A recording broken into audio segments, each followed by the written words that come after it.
Hello ladies and gentlemen, in this video we are going to discuss the topic why you shouldn't bother much about a seller's location on a freelancing website. In my opinion, it shouldn't even be called a topic, it is rather a stereotype which most often of the times goes against the sellers located in the third world countries. The buyers, especially and mostly the big ones on freelancing platforms like Fiverr, SEOClerks, Upwork, etc., prefer to buy services from the sellers located in the first world countries like the United States, United Kingdom, France, Germany, etc., because they usually do not trust the sellers from the third world nations. It happens most of the times because the buyer or the prospect has heard bad things about the sellers from the third world, or they personally have had bad experiences working with them. In my opinion, the bad experiences with the sellers belonging to the third world far outweighs their first world counterparts just because they are so much larger in numbers on such freelancing platforms due to the lack of jobs in their own countries. Hence, they choose the freelancing way for themselves. Anyway, before we begin this video, like in the beginning of every video that I create, I would like to remind you to visit the link that I have shared in the description of this video. You could make tons of money selling your expertise or time through that platform, or you could hire someone from that platform to make things work for you and your business.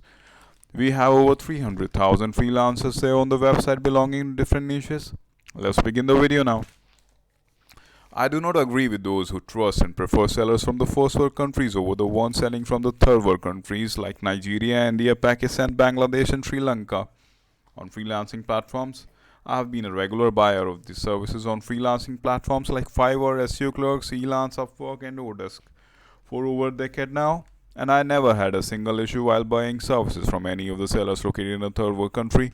It was only once that a seller located in Pakistan, who went by the name Your Guide to London on Fiverr, tried to cheat me.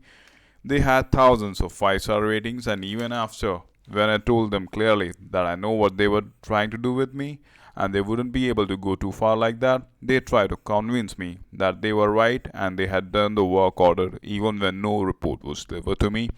When I told them that I was going to send a complaint to the Fiverr support team, it was only then that they decided to refund me my money, and they did it without writing any message or an apology to me.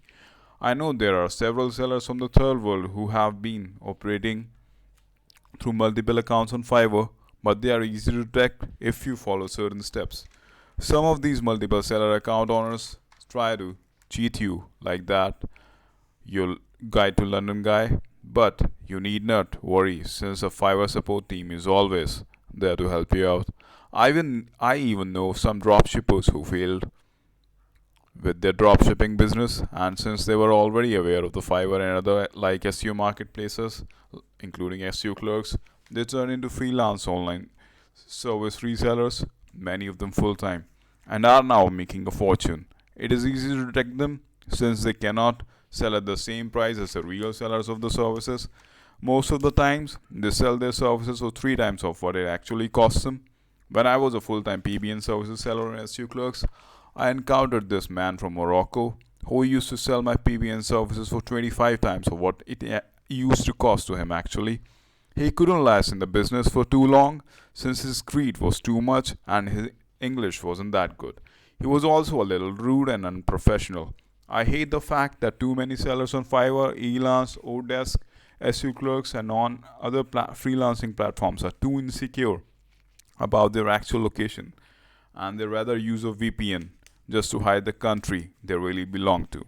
That to me is an insecurity of the highest order.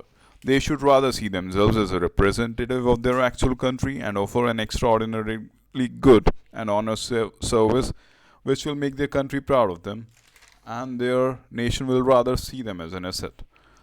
There was this one freelancer from Bangladesh whom I encountered on a Discord community. He told me that he had been living like an emperor since the day he started freelancing. He said he couldn't feed himself before and was dependent upon his parents for the same, but now he had 4 kids and they all went to the best school in town. He was still not fluent in English when I met him on Discord, and that is one reason he used to be so active on Discord, he told me. To improve his command in the English language, the biggest reason he told me that he used to be so active on Discord was to learn more about the Western cultures, followed by making new friends and clients. He seemed like a good guy to me. He used to brag a lot about how happy his clients were due to his top notch services that he sold on Fiverr. He used to watch a lot of motivational videos on the YouTube, and he read a lot of motivational books as well. He said he was a subscriber of the motivational freak YouTuber Ivan Carmichael, and his favorite self improvement and motivational book was A Compound Effect by the infamous motivational speaker, author, and entrepreneur Darren Hardy. He really believed that the compound effect is the eighth wonder of the world. I mentioned earlier that I have been buying services on different online freelancing platforms for over a decade now. You may be surprised to learn that the more purchases I have made, the more I have learned not to trust the reviews on the freelancers' gigs or services, but rather their gig or service description.